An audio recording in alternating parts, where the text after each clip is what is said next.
एक जंगल में एक हाथी और एक बकरी रहते थे। दोनों बहुत पक्के दोस्त थे। दोनों साथ में मिलकर हर दिन खाने की तलाश करते और साथ में ही खाते थे। एक दिन दोनों खाने की तलाश में अपने जंगल से बहुत दूर निकल गए। वहां उन्हें एक तालाब दिखाई दिया। उसी तालाब के किनारे एक बेर का पेड़ था। बेर का पेड़ देखकर हाथी और बकरी बहुत खुश हुए। वह दोनों बेर के पेड़ के पास गए। फिर हाथी ने अपनी सूंड से बेर के पेड़ को जोर से हिलाया और जमीन पर ढेर सारे पके हुए बेर गिरने लगे। बकरी जल्दी जल्दी गिरे हुए बेरों को इकट्ठा करने लगी। संयोगवश उसी बेर के पेड़ पर एक चिड़िया का घोंसला भी था, जिसमें चिड़िया का एक बच्चा सो रहा था और चिड़िया दाने की खोज में कहीं गई हुई थी। बेर का पेड़ जोर से हिलाने के कारण चिड़िया का बच्चा घोंसले से बाहर तालाब में गिर पड़ा और डूबने लगा।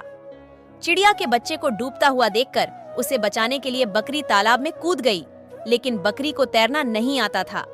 इस वजह से वह भी तालाब में डूबने लगी।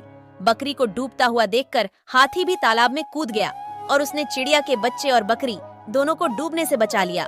इतने में चिड़िया भी वहां पर आ गई थी और वह अपने बच्चे को सही सलामत देखकर बहुत खुश हुई। उसने हाथी और बकरी को इसी तालाब और बेर के पेड़ के पास रहने के लिए कहा। तब से हाथी और बकरी भी चिड़िया के साथ उस बेर के पेड़ के नीचे रहने लगे। कुछ ही दिनों में चिड़िया का बच्चा बड़ा हो गया।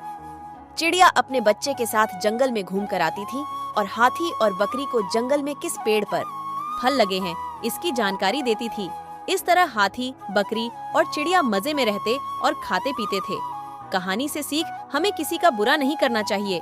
अगर हमारी गलती से किसी को परेशानी होती है तो उस गलती को सुधारना चाहिए और मन मुटाव दूर करते हुए एक दूसरे की मदद करनी चाहिए।